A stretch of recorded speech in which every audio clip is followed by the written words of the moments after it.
talk with them and ask questions, please do so. And afterwards, there's some coffee and some refreshments up back.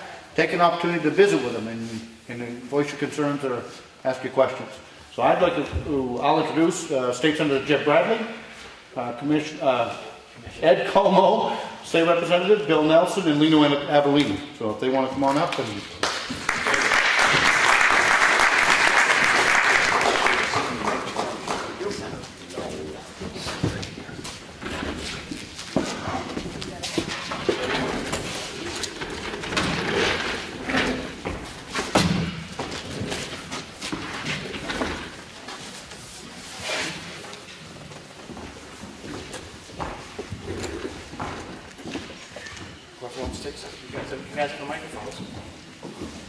questions, I guess.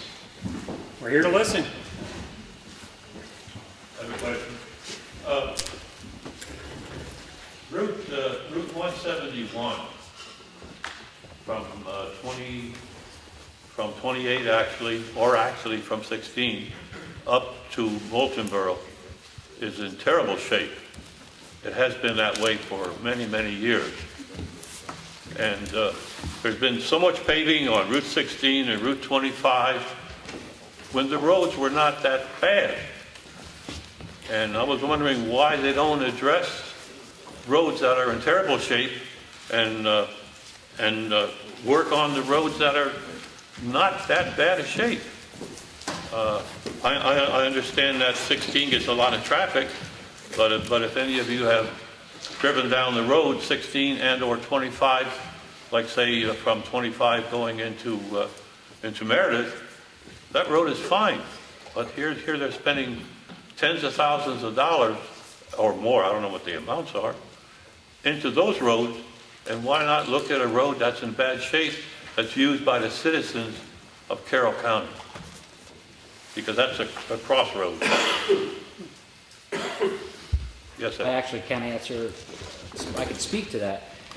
I represent Brookfield on the Stratford Regional Planning Commission. Can everybody hear me back there, by the way?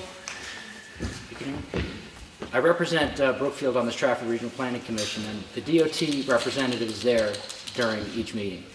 And the DOT funding has been slowly declining, and they're having a lot of trouble trying to keep infrastructure up and keep the existing projects going from the federal highways.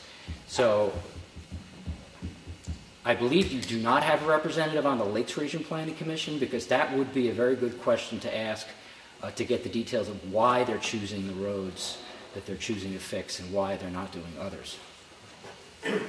But it's a funding issue. That's really what it is. Well, how bad does the road have to get? I mean, it's ruining the citizens' cars. I know the state don't care about our cars, they care about their money. But, you know, when you get to replacing shocks or springs and things like that, I mean, it's not helping anybody. I share your frustration on all that, especially thinking of Route 16, the portion that they just repaved the past year and they fixed. And all these other roads need to be paved and taken care of. It just blows my mind to see how the money is spent or the priorities. That's my personal opinion.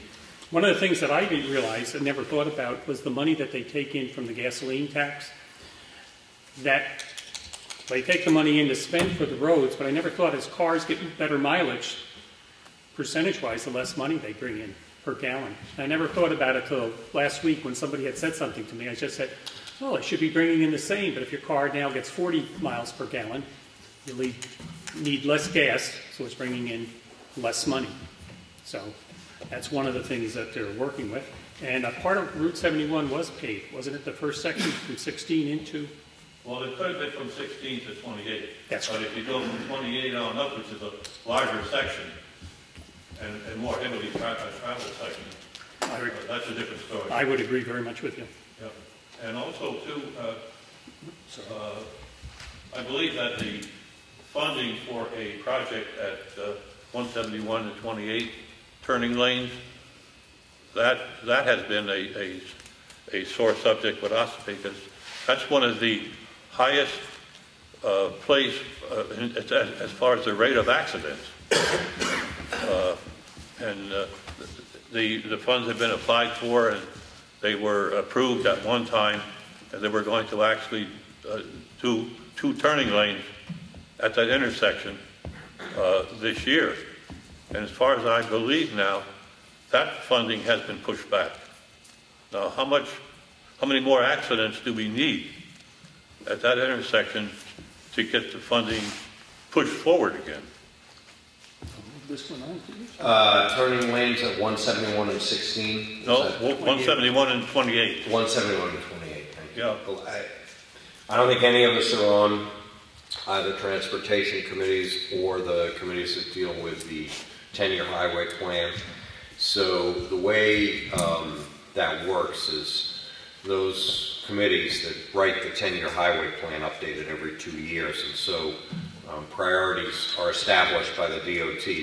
You're right, there's no question that 171 is in tough shape, as is a number of roads in Carroll County.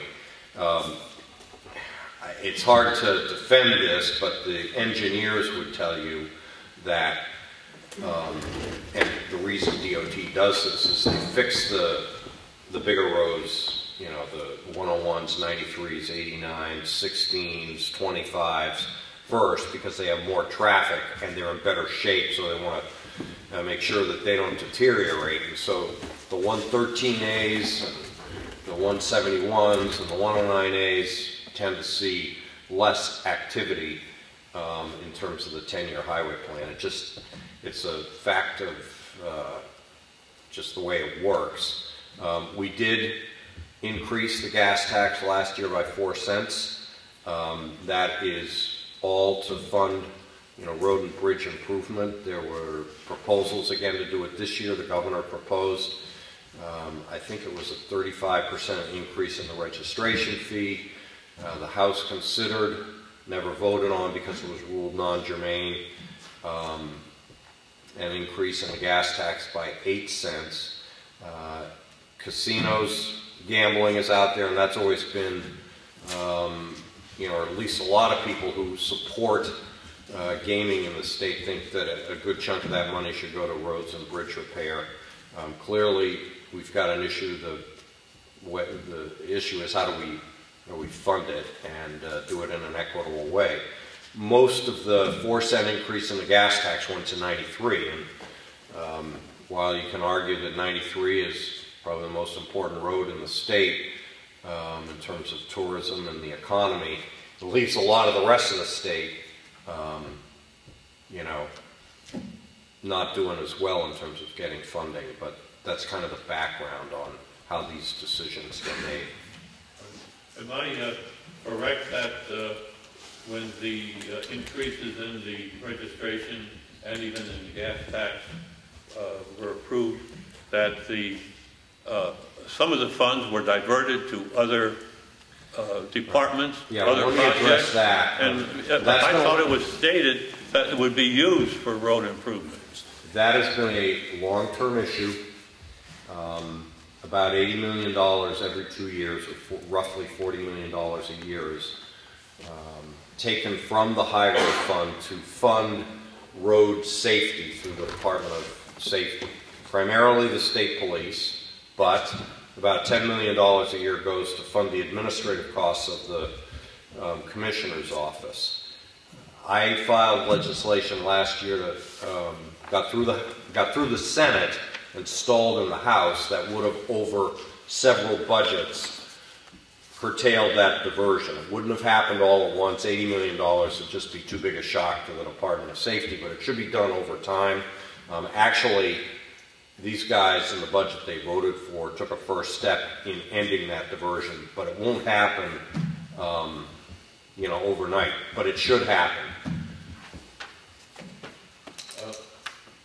One last thing is the school tax. Now, from my understanding, the lotteries are supposed to assist in the education fund in school.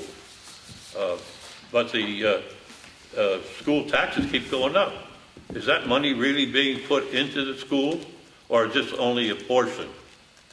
No, lottery money is dedicated to education, except for the admin costs of running the lottery. It's been that way forever. The cost of education keeps going up. I mean, those are local issues because local voters vote on school issues. There are obviously a lot of state and federal mandates that go into it.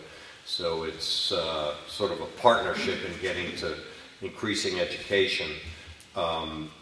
This year, and the Senate will look at it, the House capped,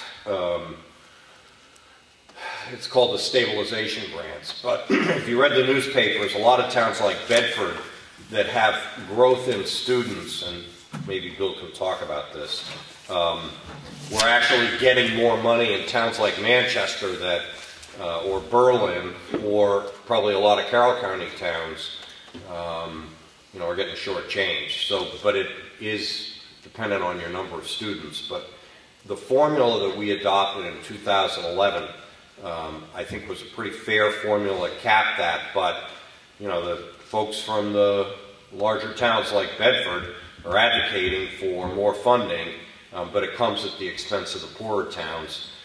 If that funding formula stays in place or changes in the Senate to benefit the larger towns, the Bedfords, the Windhams, the Hopkintons,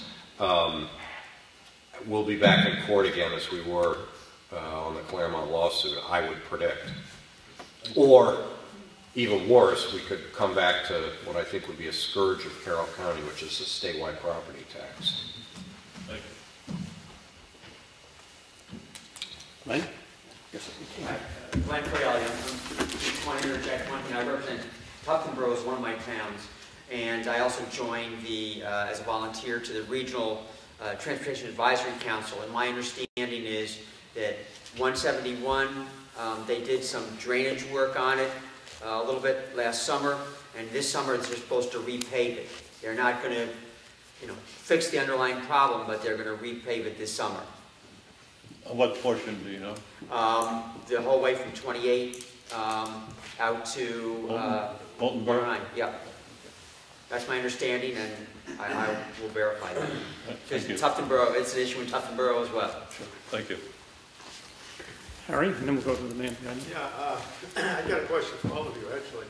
I just found out today that the government is going to require the towns to carry the state retirement fund on their books as a liability, which is, again, it's a state responsibility because I'm talking about the state retirement. But I have and most of you probably know this, but I have an inherent distrust of government. Not you people individually, but in general. And I'm not at all convinced that now they get this liability on the town books that someday they're going to come along and say, state's not going to be able to handle this, now you guys are going to have to handle it. And I would really like to see if it's possible some kind of legislation brought forth to prevent that from happening. Lino? You can't answer that. I'll address that since I got very involved, as you remember, Harry, several years ago with retirement reform efforts. And what we did was increase the contribution rate that every employee has to pay. I think it was done fairly for people that were had more than 10 years of service. They were largely exempted from some of the other changes that we made that asked people to work a little bit longer and could not utilize sick pay or vacation time to inflate their end compensation package that derives what their retirement stipend is. The court has upheld those reforms, thankfully, and our retirement system, while it's unwieldy in terms of the unfunded liability, which was approaching $5 billion, you don't turn the ship around that quickly, but over time, we're going to start to see stabilized rates. In fact, that's already happening. So that's the good news. The issue that you raise, Harry, is a accounting methodology that has been required by the independent board. I think it's called GASB. Does it for all 50 states. That requires now, it's a new regulation, states, towns, anybody that has a retirement obligation to show that on their books. The state already has to show it our books. It's one of the reasons why when the bond rating agencies have looked at New Hampshire in the last few years, the question of the constitutionality of my legislation from 2011 was undermining the state's good bond rating. That question's been cleared up, but towns are going to have to show this on their books. What also has happened over the last 7 or 8 years, starting with Governor Lynch, was the state not funding the 25% share of retirement costs for, well, it would be police, firefighters, and teachers. And so the state has to fund 100% of its portion of retirement costs. That's not going to change with these accounting regulations. We have to show it on our books and list it as a liability, but now the towns will have to show it too. But again, I think as a result of the legislation that I sponsored, and it was pretty controversial, Harry, I'm sure you remember it, but I think it's starting to turn around the system, and you will see much more stable rates, and within the next 2 or 3 budget cycles, they'll start to come down again as this unfunded liability, which has approached about $5 billion, starts to be amortized. In the back. I'm Roy Barron. I'd like to comment on the gas tax. Every time you raise that gas tax, all you do is hurting business. You ain't helping the state any, because all you do is encourage people to stay home instead of going out. We don't trust the government to begin with. We don't trust the oil companies either, so when the oil companies actually come back down, the government picks up and takes it from us. And a lot of us run trucks get 5, 6, 7 miles to the gallon. And they can't be helped. That's what they are. They're big trucks. So every time you raise the price, it comes out of our pocket. And I've had years, when I used to pay $3,000 back years ago for gas, I've gone over $20,000 handling the same money. That's $15,000 plus. It used to go into my pocket. So when you raise the price every time thinking you're helping, you're not helping anybody. You're hurting the state in the long run. You need to get the job. You need to get the economy going so people travel more would be the thing. And then the gas tax takes care of its own problem. You're going about it backwards. I voted against the gas tax increasing. I speak for myself. That's what's going And on. I did too, and I think we were the only 2 of the 4 of us, and I suspect, Glenn, you did too. I think everybody in Carroll County voted against it. There were, well, maybe not a couple of the Democrats, but I think all the Republicans But we did. need price stability so people create more jobs, not raising prices. I mean, there's no question we have a funding problem, but you're right, sir. Hard-working people are being asked a lot, and especially people that drive trucks, big trucks in particular, for a living. It just adds totally to the cost of goods and services. It creates jobs, and the funding takes care of itself. You have more people traveling, more people going on vacation. People are out of work. The jobs numbers are fudged. People are hurting. So raising prices don't help us a bit. Well, let me, if I could, just touch on that. I think there are 4 things that really, we need to tackle as a state in a comprehensive way. High electricity costs, high healthcare costs, high business taxes, and high workers' comp costs. If we have a strategy that does that, you will see the economy start to grow again, as opposed to the rather anemic about 1% growth that we've had in New Hampshire. We're fortunate that we have a pretty low unemployment rate, but new job growth has not been good. And those 4 things: electricity, healthcare, high business taxes, high workers' comp costs are really where we should be looking.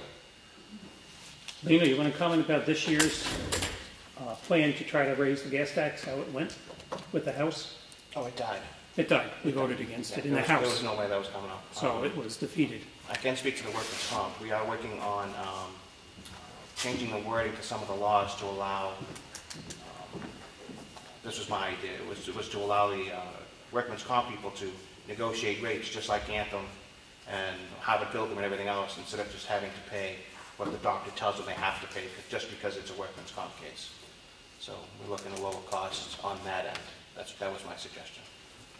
how that plays out, I don't know. Does all our gas tax go into the roads, or is it on a lot of other stuff? The recent 4 cents, as Senator Brownman mentioned, All the gas tax. It goes to fund part of the Department of Safety, the administration of the Department of Transportation, and road and bridge repair. So, but it's in a constitutionally protected fund. And so, for instance, 10 years ago, when people wanted to take from that fund and start doing the planning for train service in southern New Hampshire, there was a lawsuit that put a quick end to that. So it does have to be used, as well it should be, for either the administration of the two departments or road and bridge repair. oh, sorry. I wanted to comment on that. I totally agree with you on the gas tax, and I never would have voted for that gas tax at all, and mainly for this reason, is because I believe people they're tired of being lied to. You were told that the tax was going to be primarily to fix the roads and the bridges. That's the way it was billed. And it wasn't. In the end, like you said, it's been divided up. Everybody put their hands in your pockets and spread it out to a bunch of different agencies. That's not the way we should be funding and fixing our infrastructure. The people that I talk to don't mind paying some taxes for roads. I mean, they expect the roads to be kept up. But people don't really, they don't enjoy being lied to by the state over and over and over again. And I think the reason why the last gas tax was a complete failure trying to pass it was because all credibility is lost. Because now when the state asks for more money from you, you know it's not just for that one thing they're telling you. The second thing is the federal government changed the rules on roads and bridges and how they have to be built. So now a bridge that used to be non-red list is red list because they changed the rules at the federal level. You can't fix the bridge, so you have to go to the feds for more money, which the federal government doesn't have. So it winds up being this, it seems like the concern is that people aren't being told the whole story before they're taxed. So I share your concern on that. I've mentioned this to Ed Comeau and I actually had a conversation about this, and I understand the budget shortfalls, but I've been an advocate for years for the state getting out of the liquor business. It seems to me that that's a place where you could save millions and millions and millions of dollars day one by privatizing those liquor stores. The state still gets all of the revenue by setting the tax on it at whatever they want without all of the expenses. I mean, all those state employees, all those contributions, all those properties, it doesn't make any sense at all to me the state is in the liquor business. And I think that they could save enough to fix their budget shortfall, especially when it comes to the roads. You have a history on this, Senator Brownman? We looked at that in 2011 in the Senate. There were people that came from some of the big liquor vendor companies that were interested in, making an offer, lock, stock, and barrel. I think it would have been good in the short run, but longer term, I mean, the State Liquor Commission, I don't have my revenue chart with me, but I think it's about $175 million that they produce. That would be pretty hard to replace and maintain the competitive advantage that we have, over states around us, especially on spirits and wine. So, short term, yeah, and then like we always do, you get a windfall of money and it would be gone fairly quickly. So I don't know. Look before you leap is sort of the phrase that comes to mind.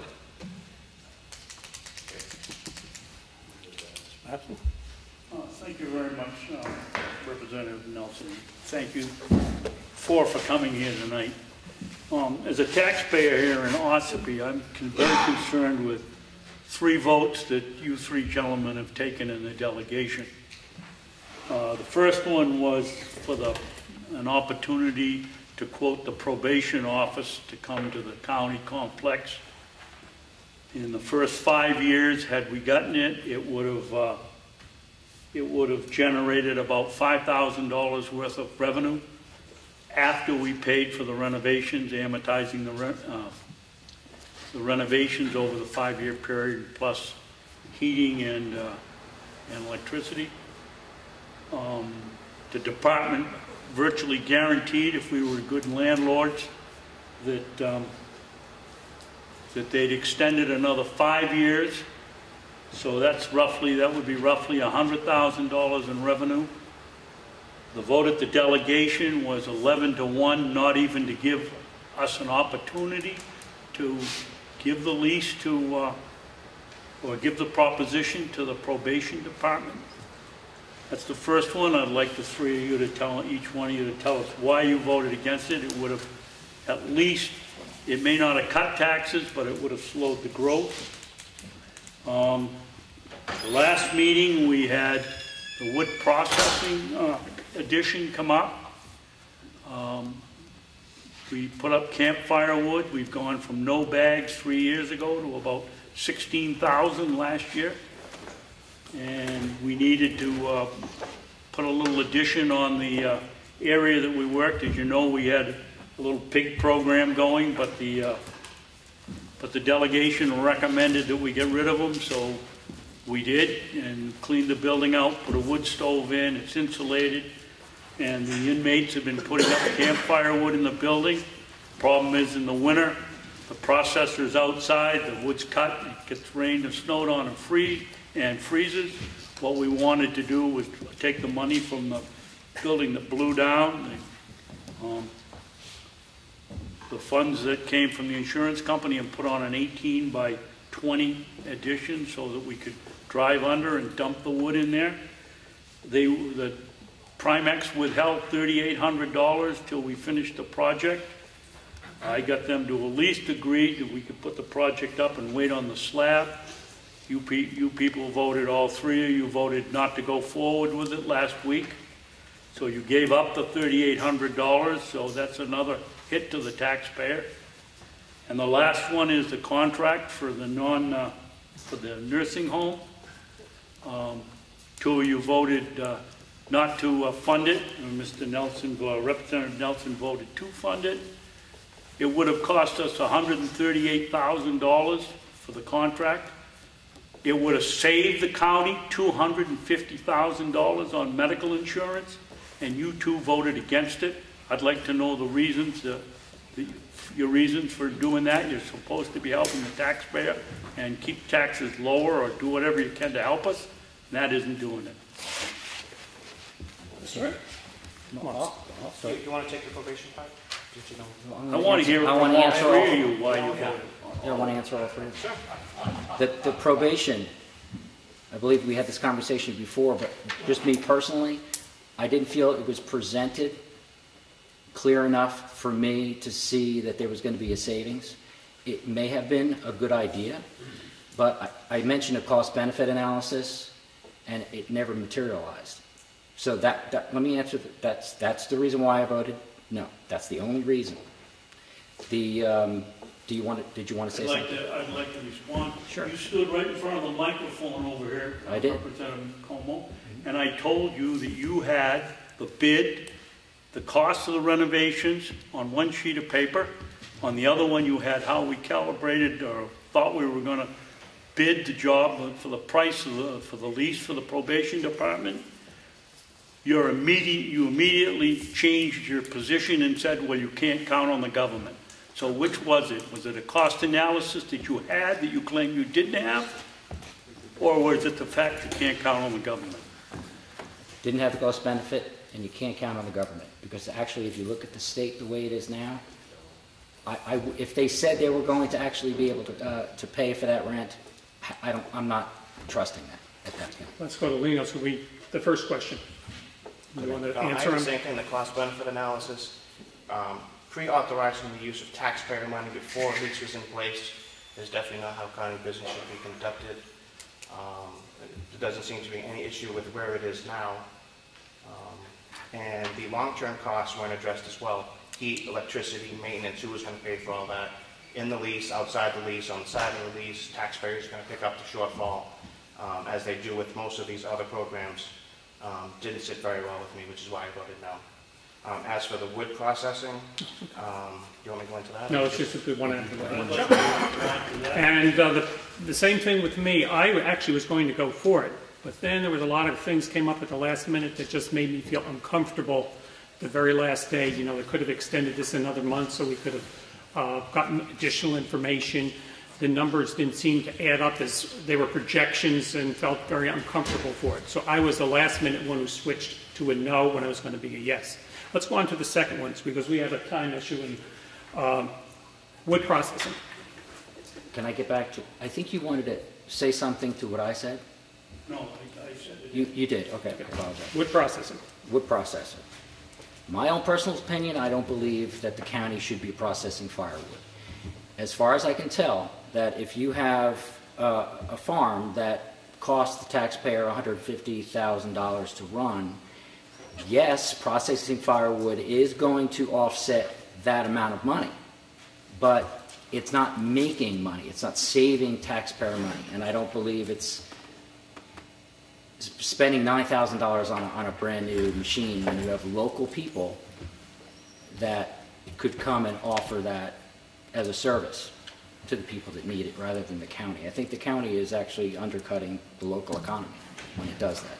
That's why I voted no, and I've said that for years. I would piggyback off of that and as well. And last year, there's been some discrepancy with the numbers between the annual report and the numbers that the delegation gets, according to the farm, what the farm costs. The actual cost for the farm is $116,000. They brought in $89,000 according to the annual report. So to me, that's, you know, taxpayers picking up the other end of that $27,000 in taxes. So everybody here is supporting this project. When if the project wasn't there, we'd be saving, you know, $26,000. So. And I'll jump in. My position was, it was nice to look at this money that we would have received, the $3,800 approximately.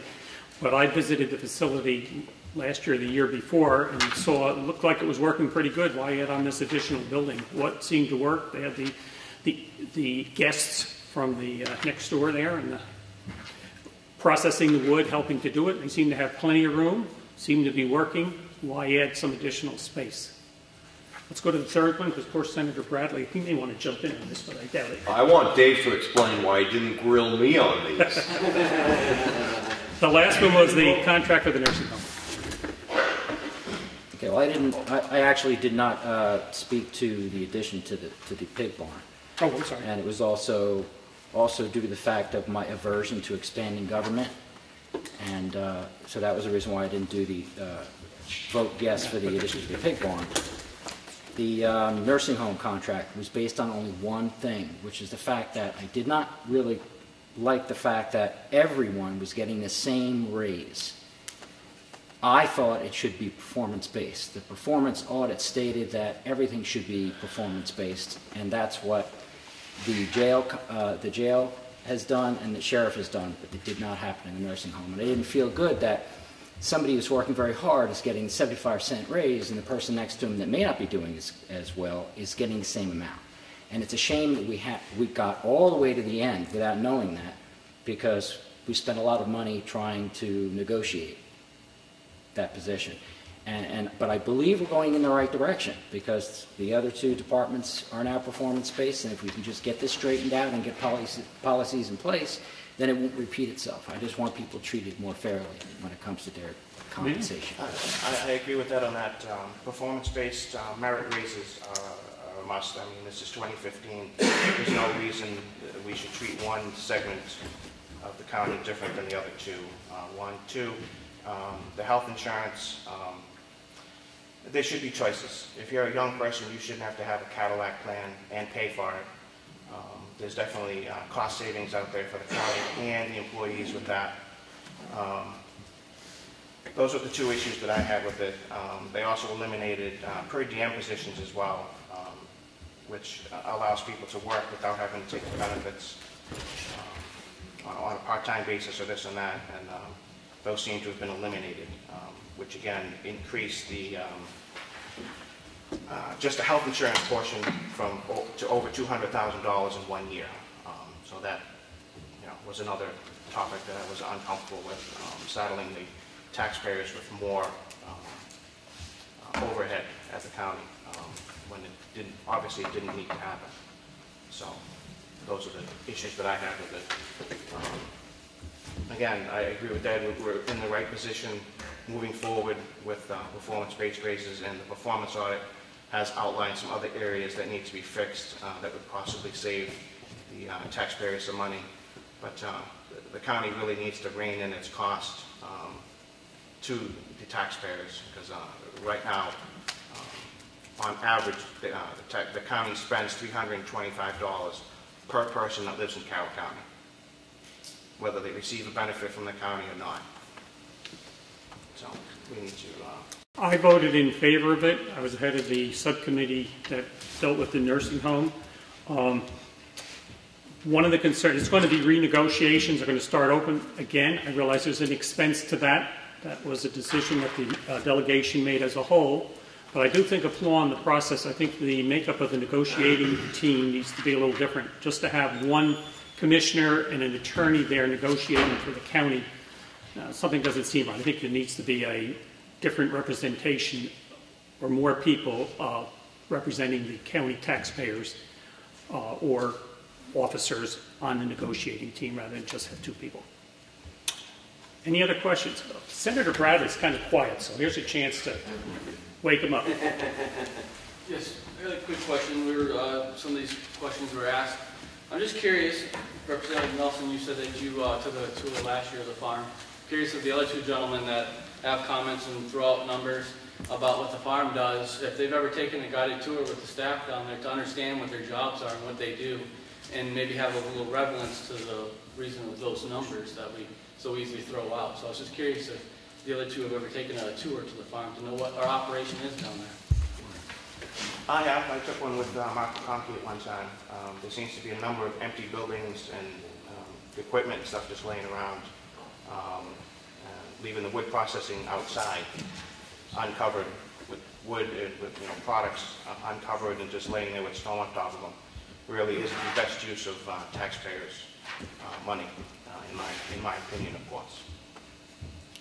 I have not taken an actual tour because I know that the farm and the way it's operating as a farm is a good thing. I think you're doing an excellent job.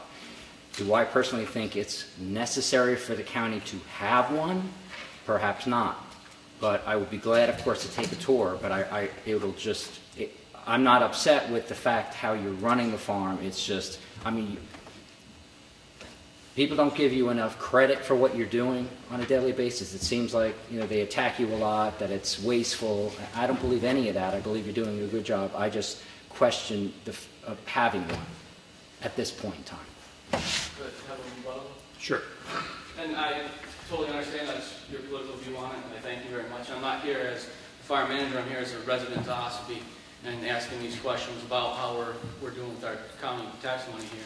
And so your answer really is no, Representative Avellani, because you did not take with the staff. You took a tour with another representative who tends to have the same feelings as you do, but you didn't take one with the staff, so you didn't get the outlook of the people that work there every day. So I just want to make sure, and all the equipment is inside the barn, so I don't know what time of the season you went, but I'd invite you to come down because I'd personally like to give you a good tour of what we do down there. Maybe you'll understand things a little better. But thank you. I would look forward to that, and we can schedule that in the afternoon. But the day I was there, it was 3 o'clock in the afternoon, and nobody was around when we went through. Sure.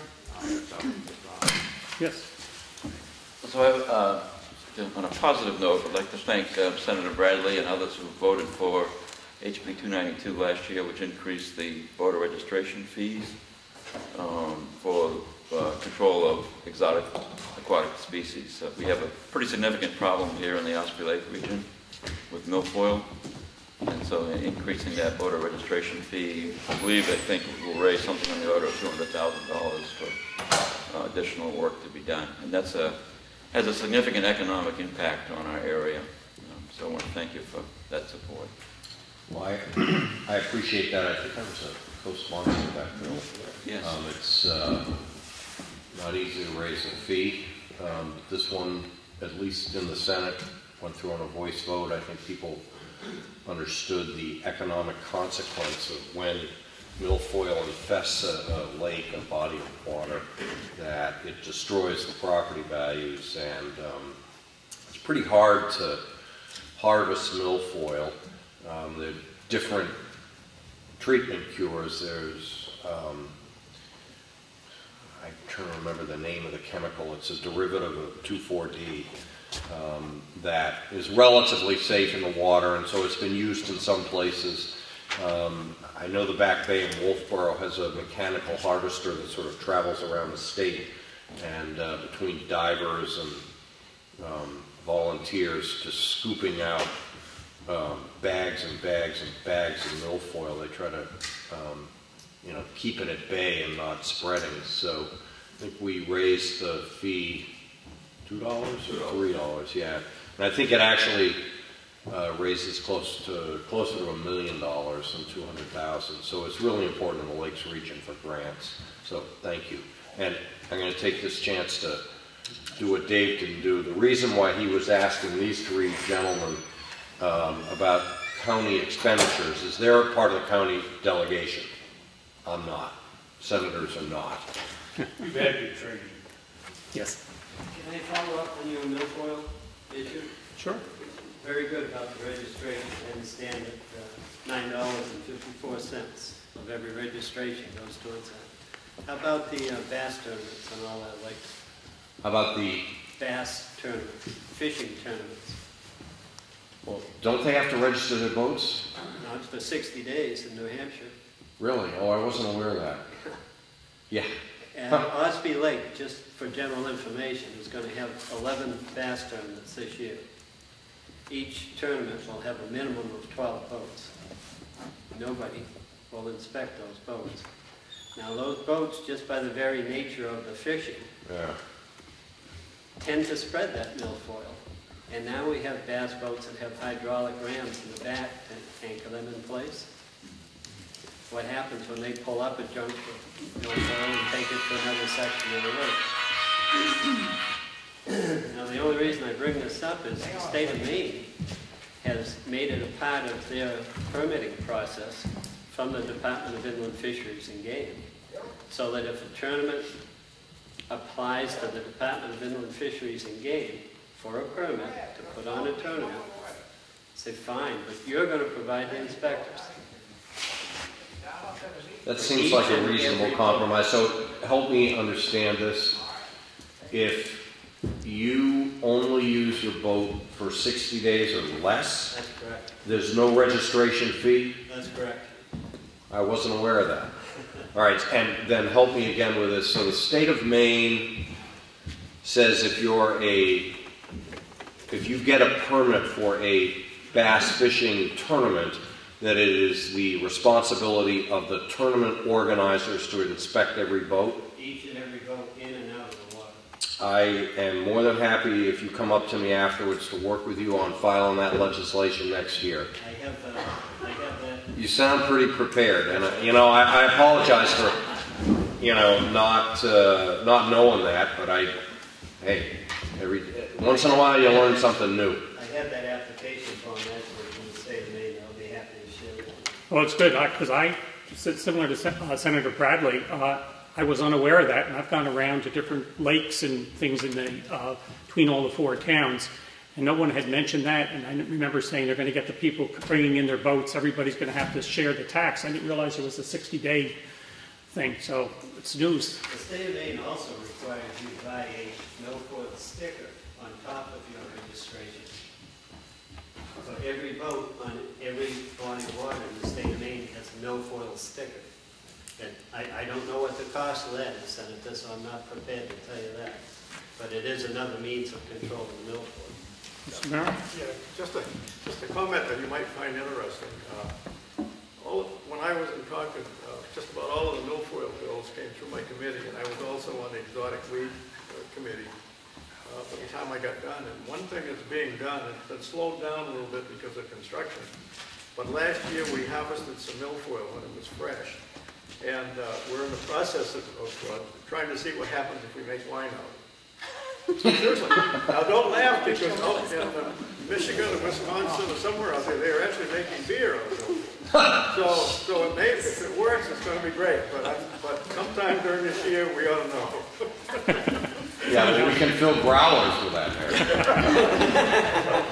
Just a clarification, the gentleman is right. The state of Maine has a $20 fee for every boat that comes to the state of Maine for milfoil. The reason that you have 60 days before you have to register a boat is that because that's a Coast Guard regulation, that every state gets money from the Coast Guard or from the government through the Coast Guard.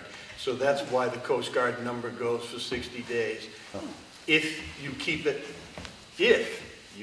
on that body of water for the 60 days, or in the state for 60 days.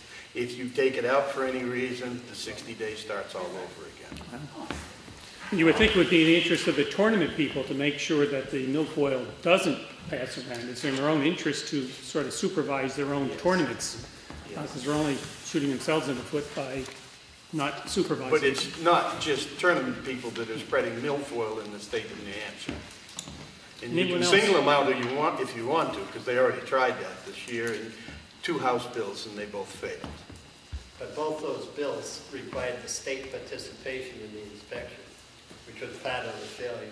As we all know, the state doesn't have the manpower or the money to uphold. That's why making the organizers responsible. So if somebody wants to make beer, they'll be out there trying to get all they can. Yes, sir. My question is, what does inspect curtail? What does it involve? For a boat, I'm not sure. I'm not a... I think that gentleman probably could answer better. It's as easy as looking to see if there's any vegetation attached to the boat or the trailer. That's why we have a lake host program.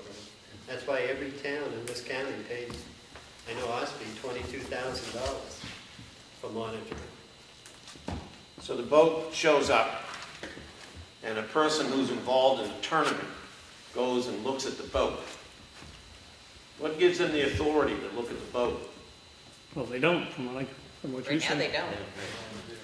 Well, when you put the legislation through, are you turning these inspectors into police, like the Marine Patrol, or is it going to be a lake host? Well, no, I think it would be a little bit different in that if they were the organizer of the tournament, they would be able to deny somebody participation in the tournament. Now, presumably that angler could then turn around and put his or her boat in, you know, not participate in the tournament, but the idea, I think, correct me if I'm wrong, is to say the tournament organizer has to do the visual inspection, and if they see, you know, any kind of, whether it's a zebra mussel or milfoil or anything else like that, tell the person either to remove it, wash the boat, or not participate. Right? That's correct. And the issue in the state of Maine is, if you fail to do this, next year you don't get a permit. Or the next time you want a permit, you don't get a permit. Seems like a pretty reasonable compromise. Well, thank you. My concern is that when the legislation is written, that there's an authority line in there, because I'm a lake host guy. I'm from Freedom. I was the original milfoil guy for Freedom. Set up the Tri-County milfoil program. So we have a lake host over at the marina, and we volunteer. We go over to look at the boat, but the boat owner can tell you no. You can't tell the Marine Patrol not to look, but they can tell us no. So what do you do at that point? Well, you don't, because we're not a police. But only a I think, sir, the point is that... I'm saying in your legislation you have... Well, I haven't written it yet. I'm learning about it, and, you know, I certainly want to look at Maine, but the enforcement mechanism seems to be the ability to participate in the tournament. But that's fine, but it needs to be spelled out. Oh, yeah. If that's what the enforcement mechanism is, trust me, we'll spell it out. But I think that's probably, from what this gentleman has said, what Maine does, and it seems, as I said before, a pretty reasonable compromise. I think we all would. I mean, look, these lakes are our lifeblood for every town in Carroll County. How many fishing tournaments do you have on Winter side? Oh, every weekend. Probably a lot more than us. A lot more boats. If you look at the structure of the aquatic species program in Maine, they have a permanent person. They have a database for every trained volunteer in the state. There's a requirement for them to go through the training process. They briefed us at the University of New Hampshire 2 years ago, and we were just absolutely amazed because even with all of our organizations, there is no central database. And that may have a problem for Ed, you don't like big government, or Harry, but the fact remains is they have an excellent program over there where they've got everybody in the entire state that has been trained in the milfoil and aquatic invasive species.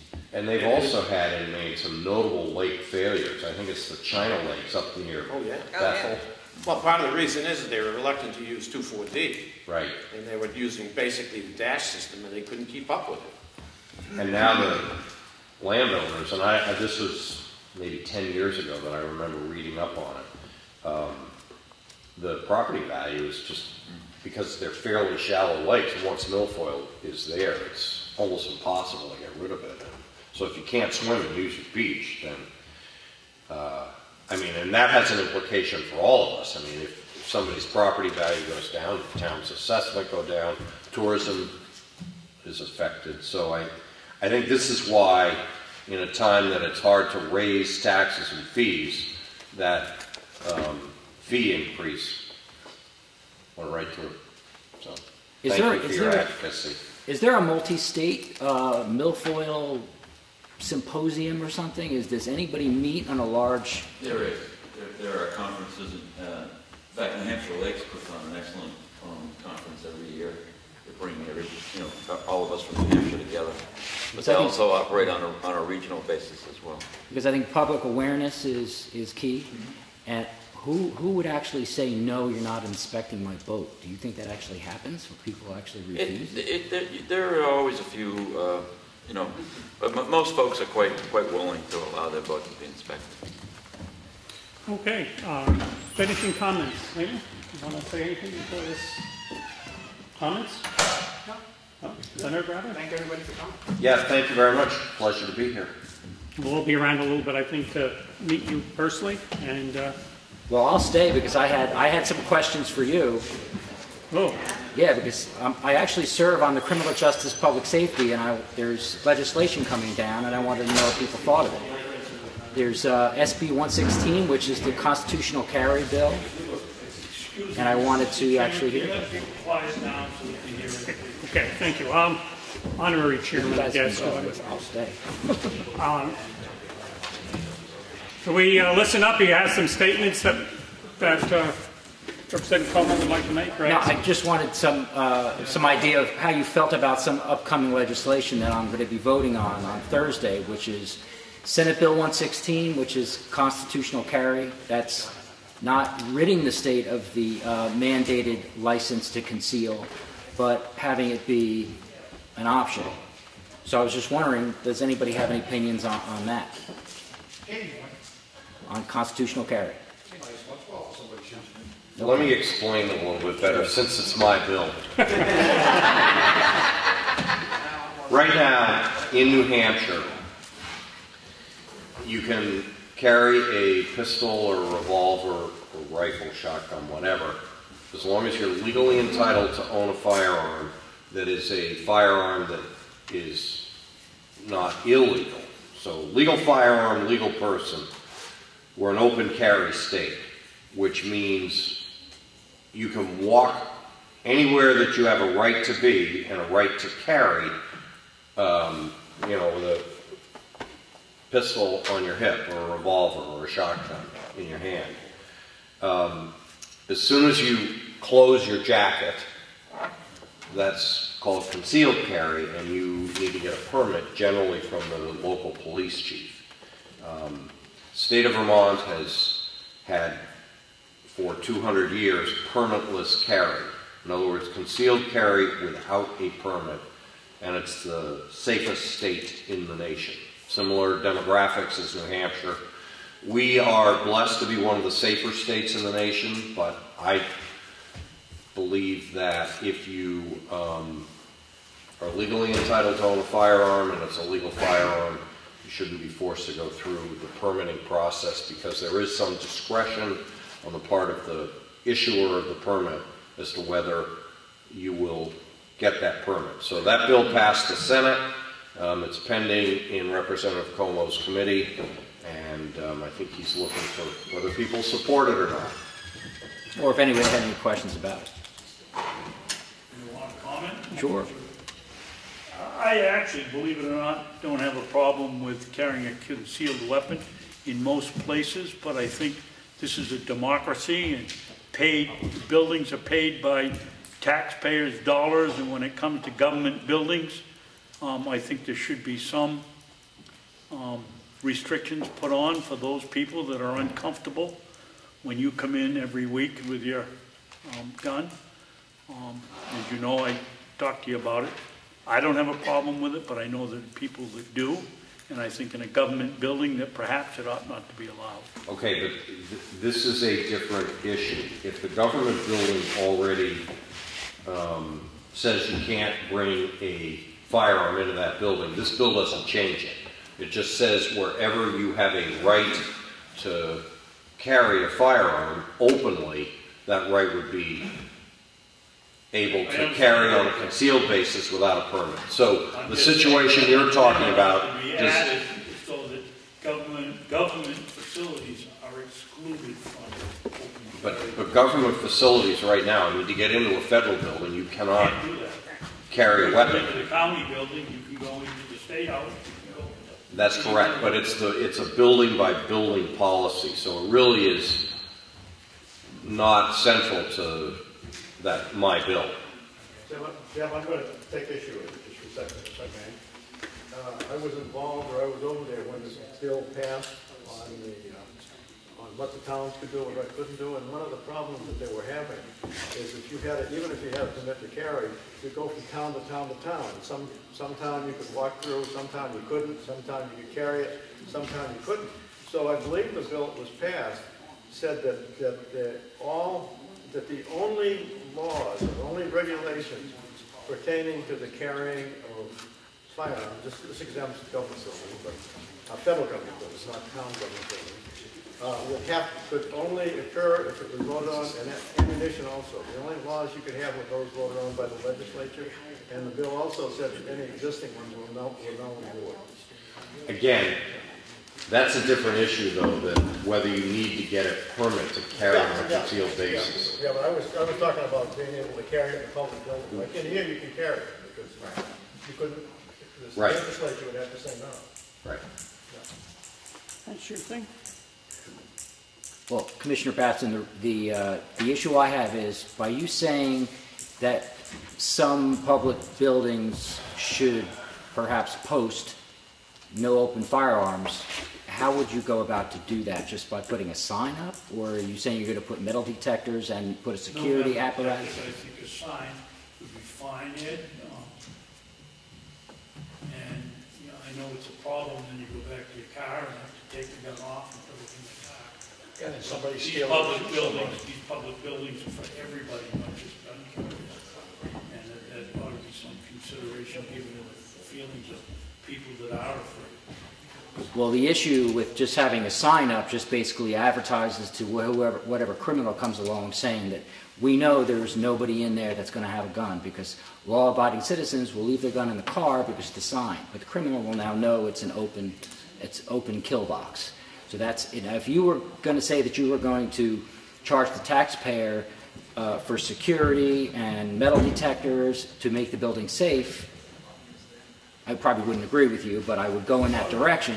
But just posting a sign. Now, everybody should be cognizant that some people might be uncomfortable with firearms, but I think the reason why people are uncomfortable is because of all the misinformation that's going on. I think people should be more offended by criminal activity, not people just openly expressing their Second Amendment right. If you're leaving that in a car like that because you can't walk in a building, all you're doing is leaving it to somebody to steal and shoot somebody with your own gun because you're not carrying it. So I disagree with that, Mr. Batson. That's your right, Roy. I also wanted to announce that we also have in Wentworth Douglas Hospital, I believe it's April 10th, I think it's 7:30 p.m., there's going to be a heroin summit or a session where people are going to discuss this epidemic we're having right now with heroin. It's affected Ossipee drastically.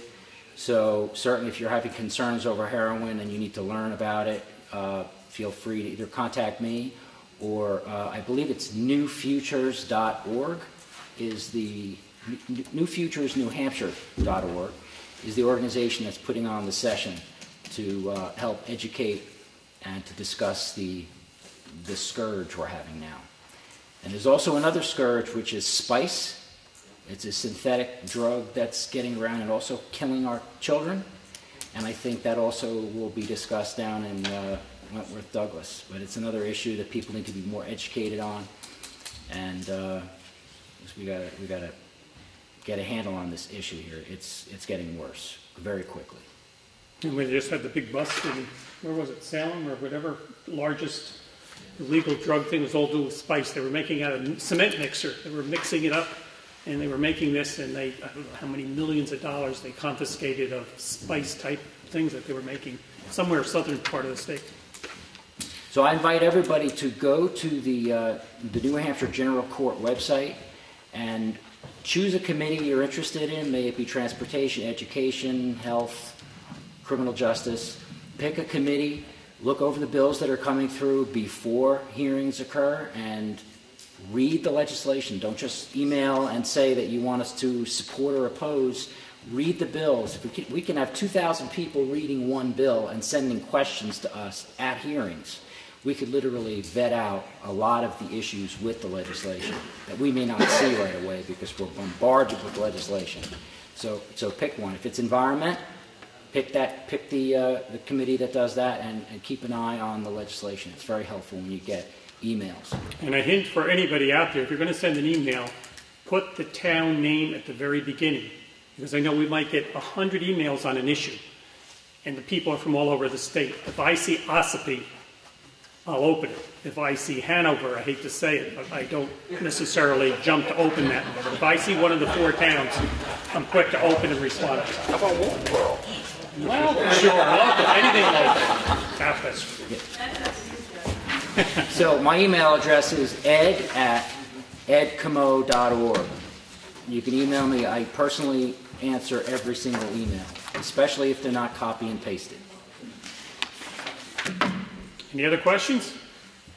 Last one. I wanted to bring up a question to get back onto the firewood process. The bags of firewood. I work at the county farm. I'm the guy who picks up the inmates to bag the firewood. The way I see it, we're selling that firewood for $2.75 a bundle, only to the state campgrounds. They in turn sell it for over $7 a bundle. Seems to me they're making a lot of money off of free labor from the inmates that come out there. They get nothing. They come out, even in the cold weather, stand by a wood stove to try to get warm, and they'll bag these 10, 12, 14,000 bags of wood in that barn. That's what they do. In a sense, they're earning their keep. They could be laying in their bunks in the jail and doing nothing, costing us money. Working out on a farm, they're actually making us money. So I don't see what your problem is. These inmates get out there and they do a damn good job working, bagging firewood. They go to the state campgrounds, doesn't compete with mom and pops. So if you want to do away with that, then you get the mom and pops to try to sell their firewood to the state campgrounds. Now it's going to be a big difference because now they're going to get $5, $6 a bundle. So there's another side to this. So I think you need to look into this a little better. So you agree then that you may be competing with local people? We don't compete with local people because we only sell to the state campgrounds. We don't compete with the stores or anybody else because they get $7 a bundle. We're selling for $2.75 to the state, only the state. Now, if you want to do away with that and then get the outsiders to sell it to the state campgrounds, they're going to get $7 a bundle. Something you need to think about. And these people that get out here, these inmates that get out there, they're good people. They get out there, they've done stupid things, but they're trustworthy, and they work. And as cold as it's been this winter in that barn, with just a little wood stove to try to keep them warm, every once in a while they got to leave a table from there to go warm their hands and feet, and still they come out and they still work. Or they can stay in that nice warm jail and do nothing, play cards, watch TV. I think we need to take another look at this. Well, I certainly agree that you and the inmates and everybody on the farm does an excellent job. I never, ever said that nobody does an excellent job. I just think that with the way finances are today and the way we're doing things, I really believe everyone has to reanalyze everything we do. And if it can be proven that having inmates do that is the best thing, we should keep doing it. But you hear different stories. I think we tend to, I've noticed that being new to the area, it seems like that people around here just keep doing the same thing the same way. I'm saying we should question what we do and make sure we're doing it the right way. That's all I'm saying. So come up with some suggestions. The way I see the operation, I've been doing it for 3 years there. I see nothing wrong with the operation. Nothing. It runs really, really well. There's no problems out there. And they bag one hell of a lot of firewood that gets sold, like I said, just to the state. The state makes a profit off every campground from this wood.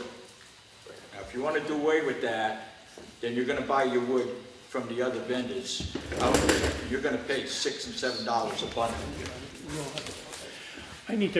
We all have someplace to be, and we have to be in Wakefield. We have somewhere else to be. So we thank everybody for coming. We'll be around just for a couple minutes, and we have to get on the road. Thank you.